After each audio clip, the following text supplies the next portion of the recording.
It's been a day, y'all. Opus! Hi. Anyway, it's been a long day. I'm very tired today. But I was gonna go live on Friday, but tomorrow I have D&D. Fingers crossed that we play, because I really want to play. Oh, that reminds me, I need to send a message to my DM.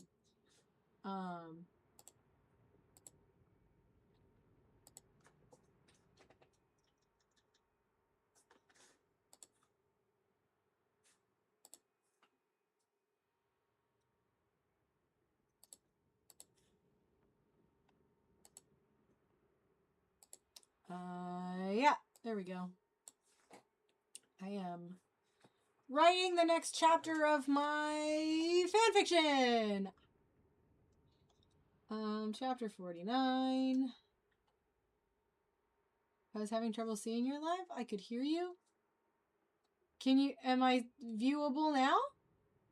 That's odd. Hang on. Let me take it off Wi-Fi. That should fix it. Hello, Derek. Derek Bourne, sci-fi author. Hi. I just took it off of Wi-Fi because I'm running, I'm streaming on both the Purple app, the Play Button app, and the Clock app all at the same time. So sometimes my Wi-Fi does not like that. And if my voice gets a little out there, I was roller skating for like 3 hours and it was very loud. So I had to shout for like 3 hours straight. So my voice is a little... It's going pretty good, Derek Bourne. How is it for you? You are an author. What kind of... obviously a sci-fi author. I don't think I've ever read any of your books. Standard or inline? So, the first one... So when I started off, I rented skates. And I started off on standard skates. And I was like slipping all over the place. And I was not very stable. And then I was like... I walked over and was like, hey, you have to pay extra to rent the inline skates because I was with our church. And I was like, YA time travel adventure with dinosaurs? Ooh, I have to look that up. Anyway, so I was using the regular skates and I kept like almost falling. I didn't fall on my butt. Quite proud of that. But I almost fell a couple times. And so then I asked them if I could switch to the inlines. And they said, yeah. Which was kind of nice. Like, I'm not gonna lie. I switched to the inlines and I skated so much better, which is kind of funny that I am better at, skating, and I'm adding your Dino Rift book to my cart. I am better at skating on inline skates than I am on standard skates. It doesn't make any sense, but I can balance better on my inline skates than I can on standard skates. I just added your book to my Amazon cart. Derek, I'm gonna get it for my mini Mando, because she is always looking for new books. Granted, this book would be better suited for Tiny Mando, but Tiny Mando is not really able to read. Unfortunately. We're trying. We're working with her. But she's not quite there yet. Before you click buy. Okay. I just put it in my cart. I did not hit buy yet. Why? Can I buy it directly from your website instead of from Amazon? And then you don't have to pay the Amazon fees? Please don't send it to me via that address that's in my bio. Suspicion of it in May, but I have signed copies up for pre-order. Where do I buy said books? Hi, Omni! Where do I get such books, Derek Bourne, sci-fi author? Let me just verify. I know it's YA. It's safe, right? Like, I don't have to worry about, like, proofreading it before I give it to my children. My 10-year-old, I don't have to, like, make sure it doesn't have any... Okay, good. Great for ages 10 and up. That's what I needed to know! Since somebody suggested Dungeon Crawler Carl for my 10-year-old, and then I come to find out that Dungeon Crawler Carl has Content not appropriate to 10-year-olds. Yeah, no smexy time stuff. That I have enough books of my own. Thank you of that. I write my own stuff like that. All right, I'm gonna write this down because I'll have to go to the link in your bio after live because I obviously can't do it while I am currently sitting on live.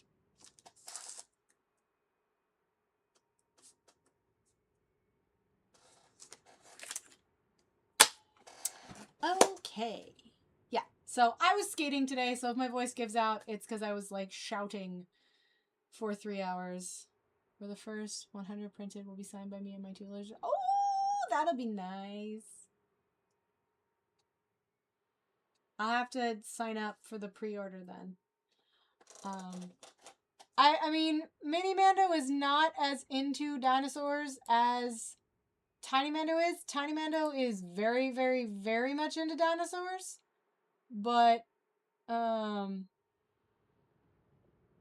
no, she might like your Bigfoot files. She might actually like that better.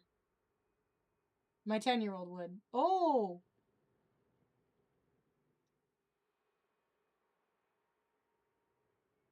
The cryptids one. She'll like those. Which is the first one of the cryptids? I see Minotaur, Kraken, Loch Ness, Mothman. What's the first one of the cryptids? Is that Bigfoot? Bigfoot. She might like that one better. Like I said, Tiny Mando is super into dinosaurs. Mini Mando not so much into dinosaurs.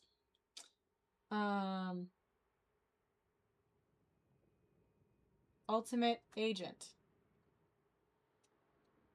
Ultimate Agent. Ultimate Agent Book 1.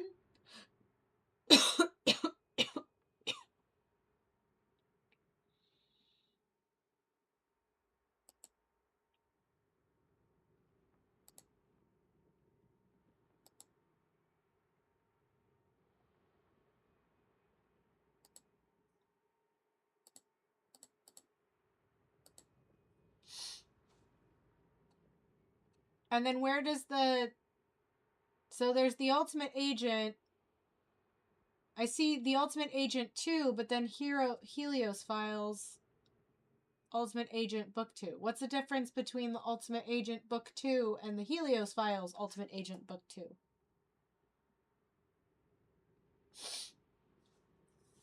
I have to make sure I get the right books for Mini Mando. Because during summer is coming and she'll be doing a lot of reading during the summer.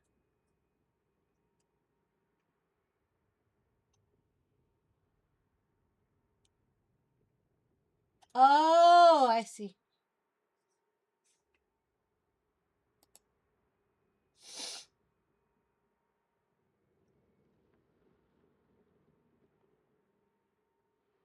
Ah, it's a 1.5. Gotcha. Cool beans. All right, are we ready to read MAUL Lockdown? When does the next episode of MAUL come out? Did it come out today? Oh, hang on. I forgot to take my allergy pill last night, and so today I've been super suffering. Hey, Luna! My allergies are just killing me today. All right. Let me see. When does the next episode of MAUL come out?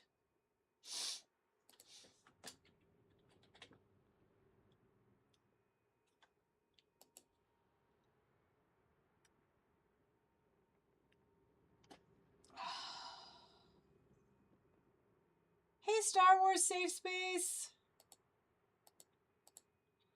Seriously, when does the next episode of MAUL come out? I'm ready. I want MAUL. I want all of them. Right now. Right now. Monday? Comes out on Monday. Okay. That moan was looping as I opened my BP app. Oh, no. More MAUL! You do not need to record a moan. Thank you. No. That is not the content I make here. Oh, seriously, my eyes. I am just miserable today with my allergies. Oh, it's been awful. I don't know if they came out with a list. They're like every year they come out with like the top 10 worst cities to live in if you're an allergy sufferer. And I think it was 2024. In 2024, the list of the worst places to live with allergies. Ooh, that sounds great. So what time, Star Wars safe space? What time safe space? I will try and be there. It depends, because I work during the day, but I would love to be there if I could. I would like to give my perspective on how I feel about the new Mandalorian armor we saw, which is what excited me, other than the show, and also Richard Ayoade and everything like that. So, 8:30 p.m. Eastern Standard Time. No! I'll already be playing on my D&D. I'll be going live for D&D by then. Oh. I wish I could. If we don't play D&D, then I will totally be there. But we play live on YouTube starting at 8 p.m. Eastern Standard Time, so I will try. Earl Steinberg, do I hate men? No, I don't hate men. I don't really want to say that I hate anybody.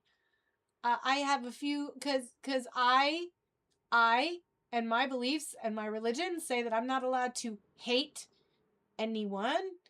But there are a lot of people that I extremely dislike. Do I hate billionaires? No, I don't hate billionaires. I don't particularly like them either, and I feel like they're really ruining the planet and making my life worse, but, I don't hate them. I don't like to say that I hate anyone. I think that's mean. There are a lot of people in this world that I don't like. There are a lot of people that if I heard that they were no longer with us, I would not be sad. I don't wish anything horrible to happen to them, but I will say that I will not be sad if they are no longer here. Do I hate him? Yes. Him I hate. Him I will say that I hate. That man can burn in the deepest, darkest places. Yeah, I do need some mods. I don't hate anyone, but I'm looking forward to reading a few obituaries. Yeah, me too. I know! Wait a minute. When you say new Beskar, are you talking about the Mandalorian and Grogu Beskar, or are you talking about what you saw, on the MAUL show? Because there's a difference.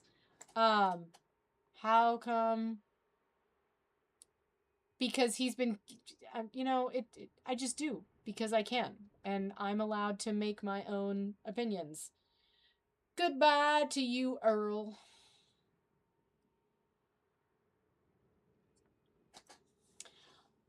Oh, I blocked him, Luna, but thank you. Yeah, so I was talking about that last night, about how I like the ab plate on the Mandalorian with Maul, who's got like the broken up things. I liked that. I definitely enjoyed that. I love that. So, because Earl had to get booted. Because Earl had to be blocked. Oh, I didn't pay attention to the shoulder straps. Hang on, now I gotta go look at that again. What? I just remember, like, watching it, and I was like, wait a minute. Hang on.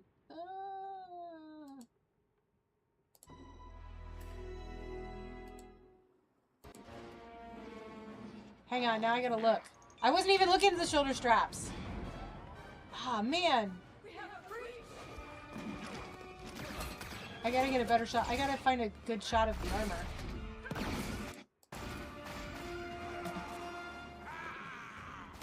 I mean, I definitely like that they added more Zabraks. I mean, it was just a cool thing to see.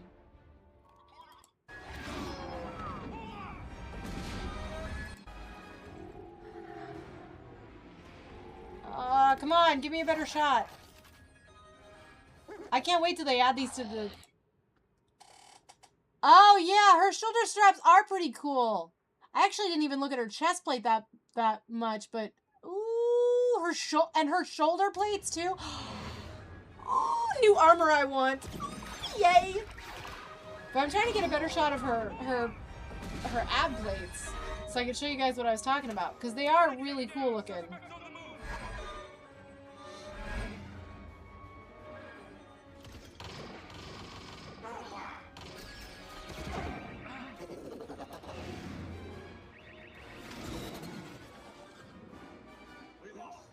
There we go. Hang on. Booshkidoo! No, this is a good one. It's a little dark, but... You've had another vision. Yeah! The one I seek is here. An apprentice. I see them clearer the closer I get. I have... Yeah, her shoulder straps are pretty cool, too. Her flak vest is really neat. Ha! New episodes. We're looking at the Mandalorian armor that the MAUL chick, the chick in the MAUL show, was wearing, the new Mandalorian and MAUL shot. What is her name, by the way? I couldn't figure out what her name was. She reminds me of Sabine for some reason. Like her face, she looks like Sabine. Aren't they making a movie? A MAUL movie? No. But they made a show. Oh, Rook cast? Okay.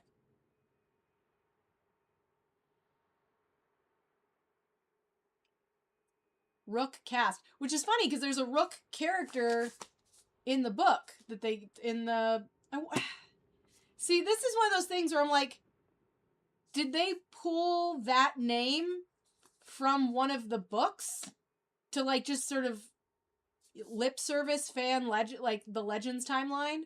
Because I mean, that's 100%. That's what they did the Ahsoka show with Hera and Kanan's son being named Jason. Like, that was 100% fan lip service. I wonder if they're naming her Rook as, like, just sort of a throw to MAUL lockdown. No, they are making a Mandalorian movie. It comes out May 22nd. When we go to Atlanta. It comes out the weekend we go to Atlanta. I'm gonna miss all of the premieres here with all of my fellow Star Wars buddies. I'm kind of sad. I don't know. I might try and find a movie theater near our hotel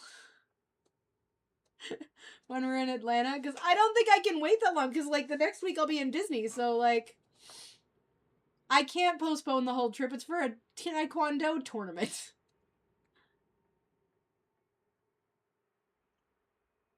Yeah. She can't be Darth Talon, though. Because she's pink.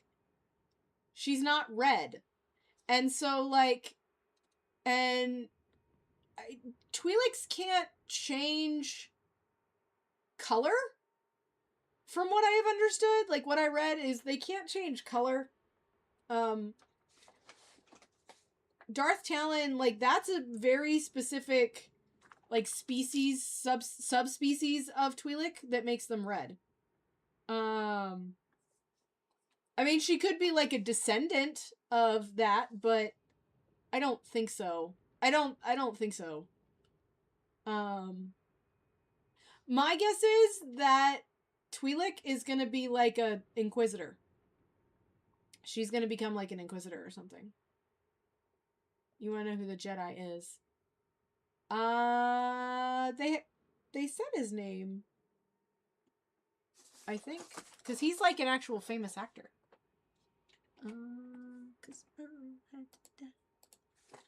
Goodbye. Hang on.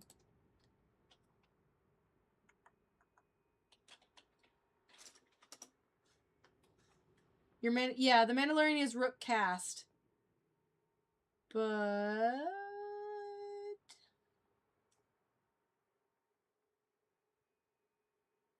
so it's Master Iko Diodaki.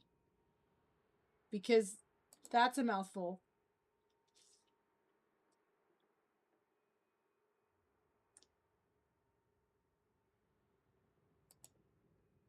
Yeah, it's Master Iko Diko Daki.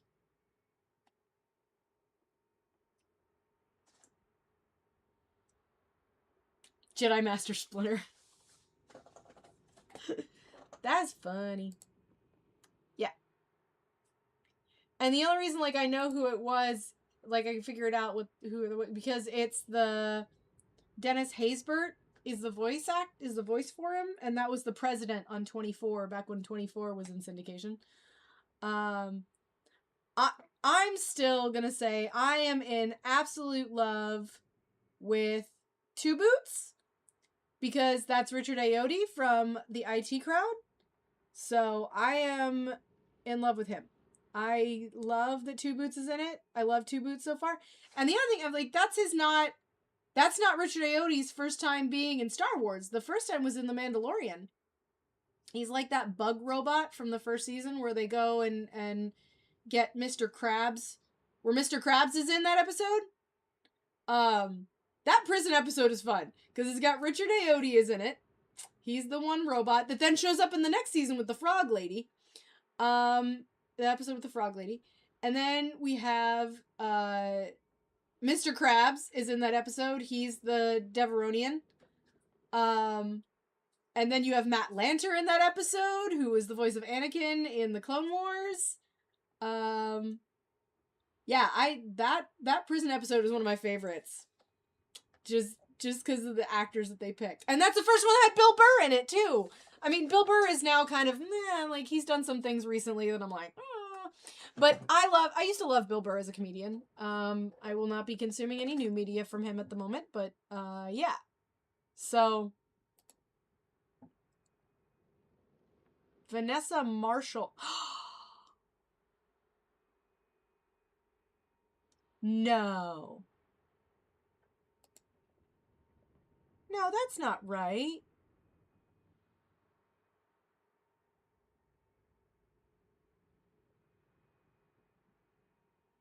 No, that can't be right. Oh! So apparently Rook Cast was in Clone Wars. She was in, like, the final season of Clone Wars. But,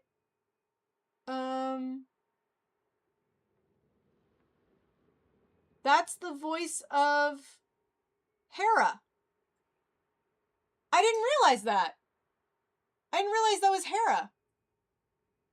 She was one of MAUL's Mandos in Clone Wars, but she's also the voice of Hera. That's the same voice actress. Yeah, we really get to see Din show off his skills. I mean, I love it when that man shows off his skills, let me tell you.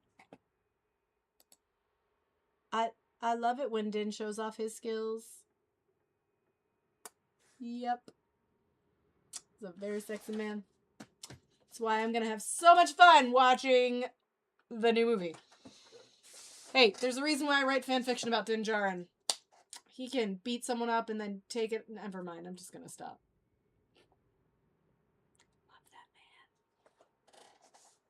But yeah, I didn't realize that's the Hera Syndulla's voice actress. Go figure. I still like that real life Hera Syndulla is married to Obi-Wan Kenobi. Hera is married to Obi-Wan Kenobi. And the voice actress of Kanan Jarrus is also in Scooby-Doo.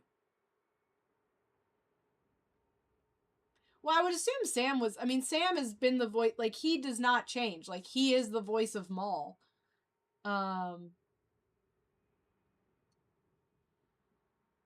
He's daddy. Yes, he is. And what's Boba? Because I have a thing for clones, so. Which includes Boba Fett. I have a thing for pretty much all clones. I find all clones attractive. With the minor exception, I don't find Rex attractive, and I'm not particularly a huge fan of Cody. I don't find either of them attractive. Mainly because they seem like they'd be more like good friends. Like I friend zoned Rex and Cody over other clones. Like other clones are hot, Rex and Cody are totally friend zoned. As is Wrecker. Wrecker is also friend zoned, and Hunter is also friend zoned. Wrecker more so because one of the other content creators here that's a mutual of mine, like she's super into Wrecker, and so like in my brain, Wrecker is like hers. Wrecker belongs to her. In any real life scenario, Wrecker belongs to her. Like if she wants to, she likes clones. She also finds clones in general attractive, as do I. But Wrecker is her spirit clone. I'm sitting here like, are they okay? Yeah. Hi, I'm hypermobile. So I can sit there. Does that make you feel better? So my Bad Batch crush, other than Echo, because he's Domino Squad, but Echo is also kind of friend zoned. Like Echo is kind of friend zoned, but like we could both like comfort each other over the loss of Fives. So like not entirely friend zoned. I mean, yeah, but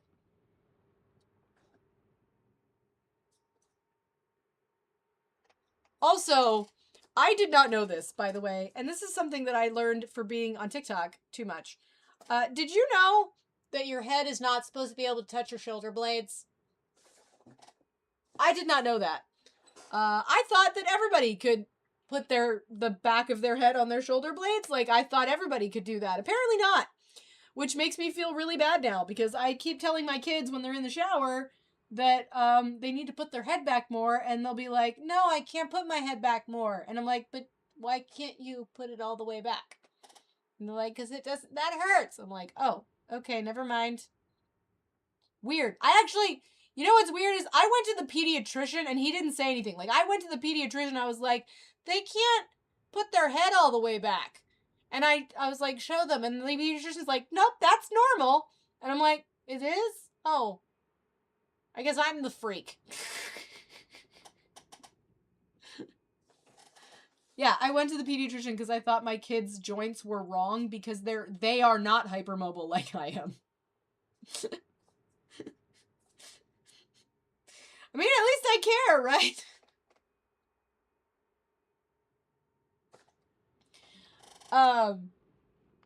But yeah. Yeah, I have a thing for all clones with, yeah, Omega is also on the list, but that's because that is one, a child, and two, well, mostly not mostly, because she is a child. Like, she is not part of my love of clones. Like, she is a separate thing because that is a child. Also, like, baby Boba Fett. Child. No, adult clones. I'm only into adult clones. Yes, I have ADHD. Wrecker is the child of the all-male crew. I'm not a fan of Wrecker. Like I said, Wrecker is for my friend, my mutual one here. Okay. 99 is also friend-zoned. Okay. I'm not super attracted to 99. I mean, okay. Not 99 either. For the most clones, okay? Like, 99% of clones I think are attractive. There are a few that are friend-zoned. Rex and Cody. Rex, just because, I don't know, I'd rather be friends with Rex than date Rex. Cody, because clearly Cody and Obi-Wan have something going on.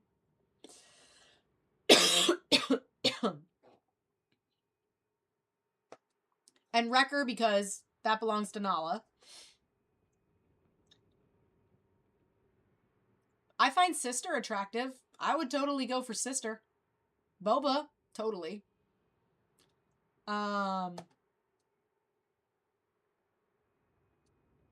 don't know. Who else am I missing? I definitely am all for so back to who I like on the Bad Batch. So I like Echo just because we could comfort each other over the loss of Fives, because Fives is my main man. I mean, he's right there. Right, see that? They're my Fives. Fives is my main man. But as far as the Bad Batch goes, it's Crosshair. I really find Crosshair attractive. Tech is kind of like also, I really like Tech, but I feel like that's because Tech could have, Tech brings the gadgets, right? Tech brings the gadgets, and I feel like Tech has some things in his arsenal that would make it fun. But I find Crosshair to be quite attractive. I don't know what, maybe it's the bad boy. Maybe it's, you know, but I can fix him. Maybe it's that. Yeah, maybe it's Crosshair's attitude. Maybe it's that. I don't know what it is about Crosshair, but like I feel like Crosshair would be a lot of fun. Just saying. Again, that's one of the fictions that I really there's a fan fiction on AO3 that's like it's almost like all the clones. It's basically a your name reader insert story, and she is in a polyamorous relationship with nearly every single clone. And I mean every single clone. Like, she brings back Fives and Echo and Tech and, like, everybody. All of the clones are there. All of them. She is in one big giant polycule with all of the clones.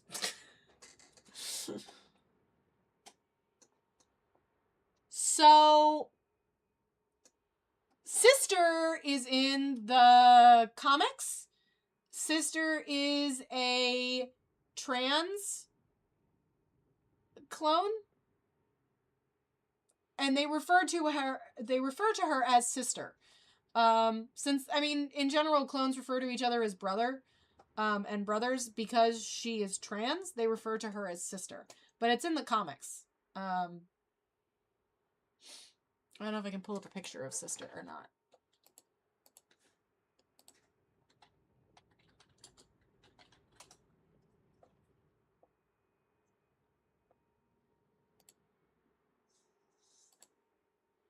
Yeah. So if you go up on Wikipedia, if you go up on Wikipedia, you can search for Sister.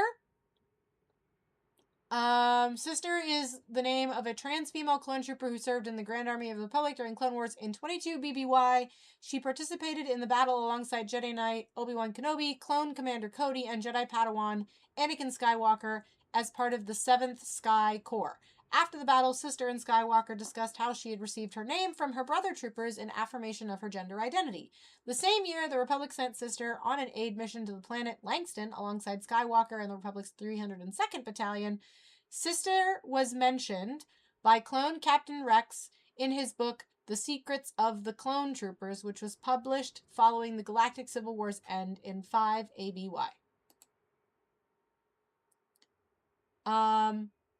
She is mentioned in Queen's Hope and Brotherhood. So so when we get to Queen's Hope, we'll get to read about Sister in Queen's Hope.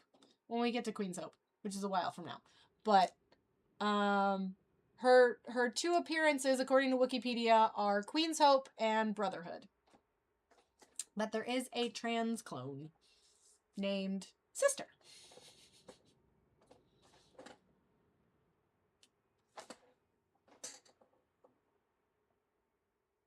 Would the clones refer to Alpha Boba Fett as brother since they call his twin? I don't know. I mean,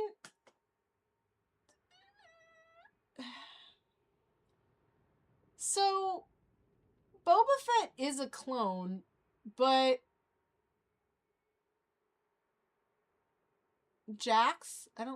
Who is Jax? I think one of the things about Boba is Boba never felt truly like a... Hi, Belle. I don't think Boba ever truly felt like the rest of the clones, though.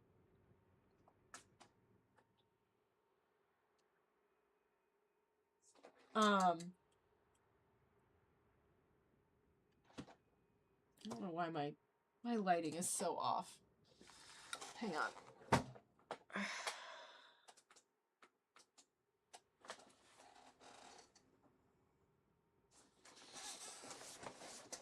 He does. He kind of looks down on the clones. He never quite felt like he was part of them. It's a weird, like, Boba has a weird relation, like, from all the media that I've read with Boba and his, opinions on clones, like, he has a weird relationship with them. Didn't adult Boba tell Mando that he knew he was a clone? Boba knew he was a clone. I 100% believe that Boba always knew he was a clone. I mean, because he was raised on Kamino. Up until he was, what, 10? 11? How old was he when Jango was killed? Boba knew he was a clone. Because, I mean, he could walk around and there were kids with his face. So, like, I think Boba always knew he was a clone. I don't think there was ever any question about that. And I'm pretty sure he would have known that he was an unaltered clone. He didn't have the rapid aging. But yeah, I don't know. But if they're clones, then they aren't they all trans? No, I don't think so, Belle.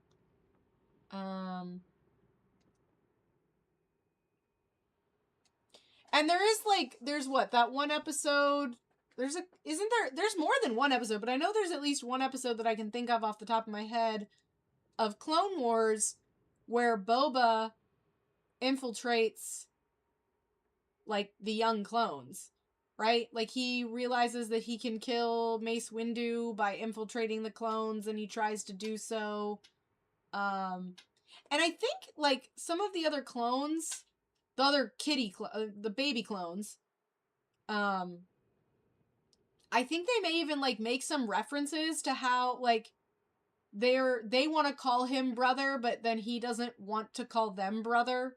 And they have a weird sort of relationship there, if I remember correctly. So, Bobo, I think, had, like, a weird relationship with other clones.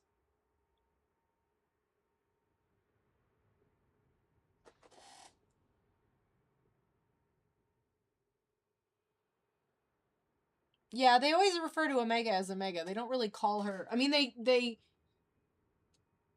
refer to her as a sister, but they always call her by her name.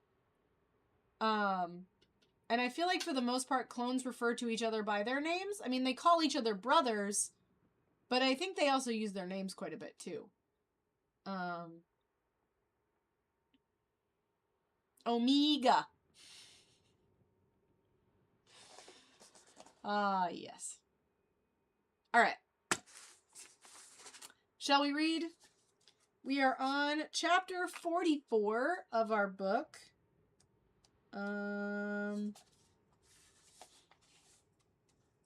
Yeah. Chapter 44. Shop.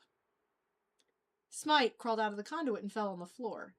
He didn't remember how he'd gotten there, how long he'd been fumbling along in the dark, trying to find his way through a steadily narrowing capillary bed of ventilation shafts and pipelines that fed the prison its continuous ration of power and water and heat.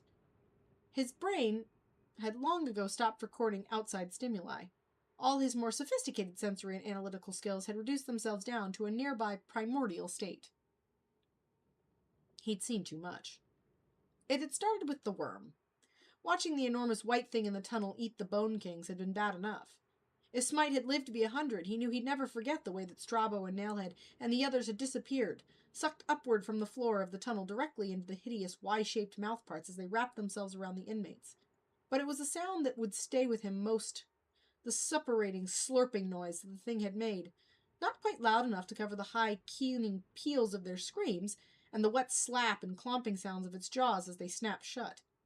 It made him sick to think about. The thing had devoured them wholesale, leaving Smite sprawled low on the floor of the shaft, where he'd fallen, just in enough time to scramble backwards, while the white worm finished consuming its prey. He was afraid that if he ran, he would sense him. If he made too much noise, it would hear. So he'd crawled, silently, agonizingly slow. He'd crawled. The rattling tattoo of his heart, the pounding in his skull, had made it impossible to say whether the thing was still pursuing him or whether it had stayed where it was to digest the feast. And at this point, Smite had discovered that he didn't really care. If it got him, then it got him. If it didn't, he'd spend the rest of his life having nightmares that it had. Neither prospect was particularly tempting.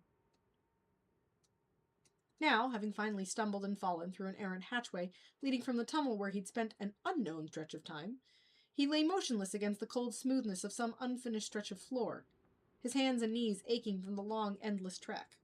For a long time he didn't dare open his eyes, certain that when he did, excuse me, the worm would be there waiting for him, coiled above him, its gasping sucker poised ready to strike. After a moment he became aware of the bright lights shining through his eyelids and the acerbic stench of unfamiliar chemicals. Ultimately, curiosity got the better of him. He opened his eyes. What? The spotless, brightly lit space that surrounded him was like no other area of the prison that he'd seen before. It was part warehouse, part laboratory. Long tables held scientific equipment whose names Smite didn't know. Glass crucibles, slender tubes, and exotic-looking flasks, strangely elegant in shape and size, lined up alongside a miniature cityscape of mixing and spinning machines, instruments for heating and cooling. Along the far wall, stacks of shipping crates. See, you're gonna make me yawn again. My eyes are closing. Yeah, I'm tired too. Like I said, I was roller skating for like 3 hours, so I am tired.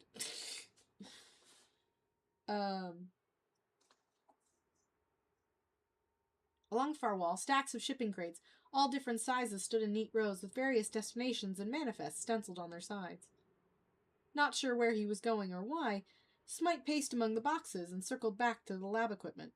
None of it made any sense, nor did it expect it to. He'd long ago come to terms with his own limitations when it came to matters of science and intellect. But beyond it, on the far side of the lab, he saw something more familiar.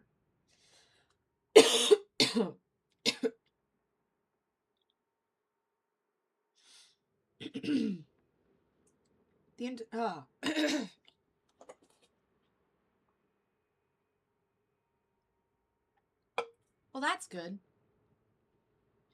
The entire second half of the room was a different kind of workstation, equipped with some state-of-the-art grinding and boring tools, fabricating machines, metal shears, drills, and precision calibration devices. Smite stared at them. He had an uncle who worked at the yards of Blastech, and he knew these things.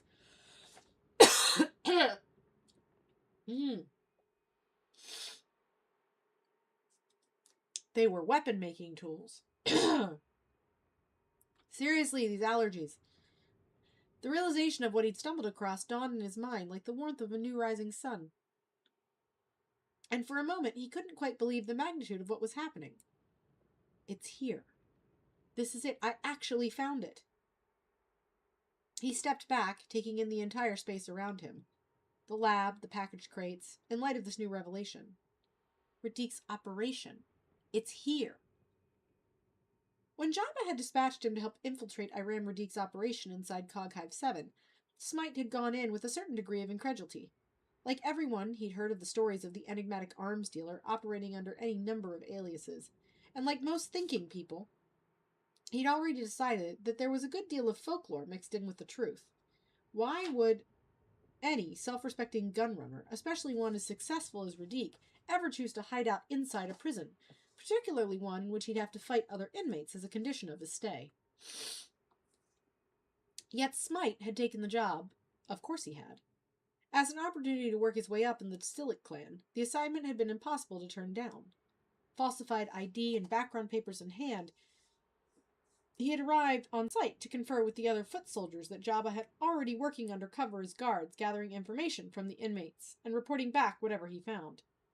The stim had helped him keep the edge off, and the matches had made it interesting, but he'd never really expected this. The crates. He needed to check them. Smite crossed hurriedly to the nearest steel box, popped open the steel fasteners, and leaned forward to peer inside, sucking in a breath of whistled appreciation as what he found there.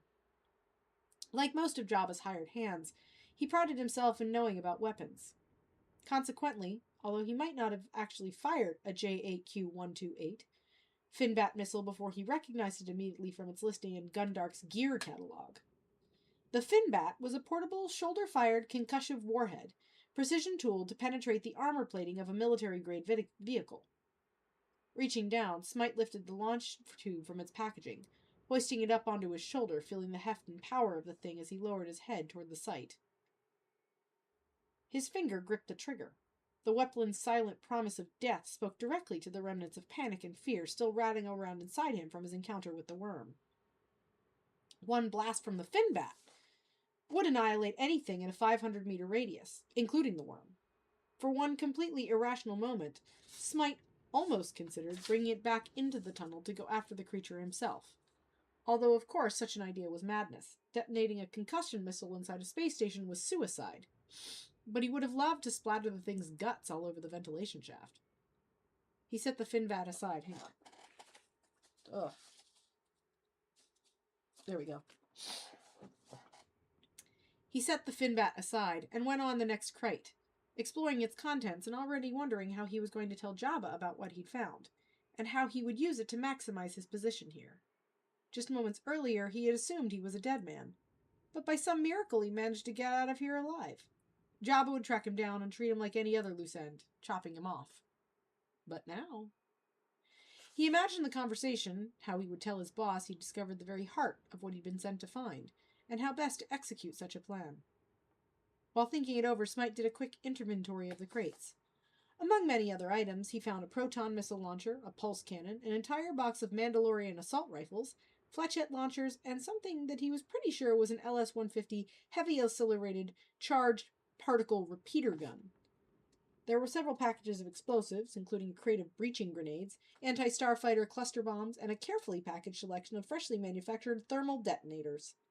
Upon further reflection, Smite realized that none of the weapons were technically up to a factory spec. Rodique had assembled them here, making them subtle improvements in their precision and firing capabilities.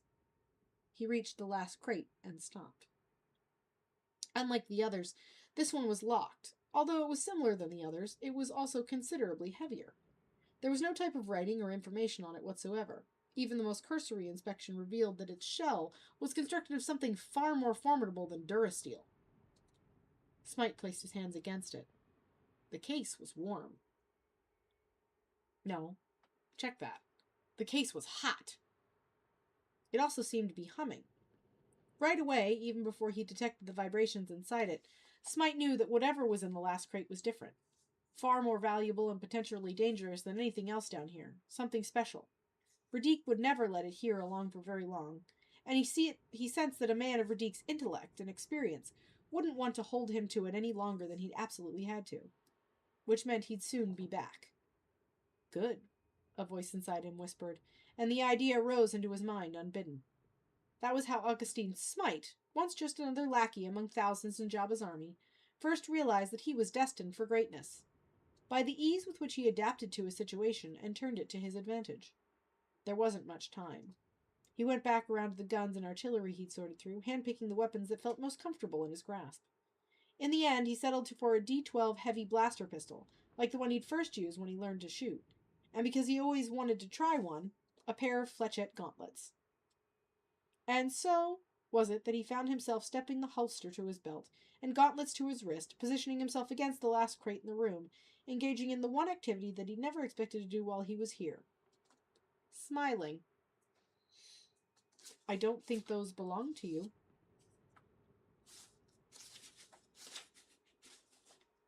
Startled, Smite stared at the figure standing in front of him. What? He followed and found his voice. What are you doing here? He jerked the D12 upward, but it was already too late. A shattering blow struck him in the side of the head, just above his right ear, and he knew no more. Good night, Omni! I think that I am gonna go to bed too. I will read an extra chapter next time because it's 2 pages. And I am very sleepy. I am starting to feel myself.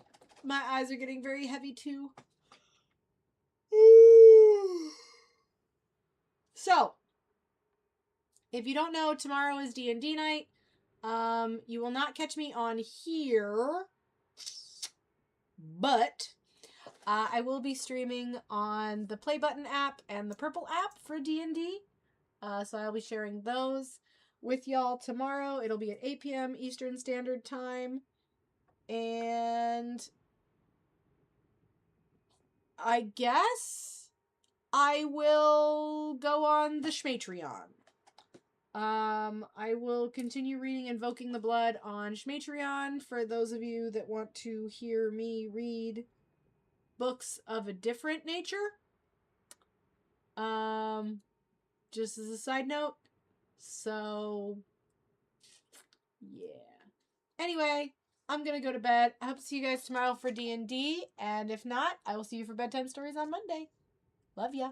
Bye. And same thing goes for y'all over here, although you guys will have an easier time. I will be streaming my D&D group tomorrow night. We are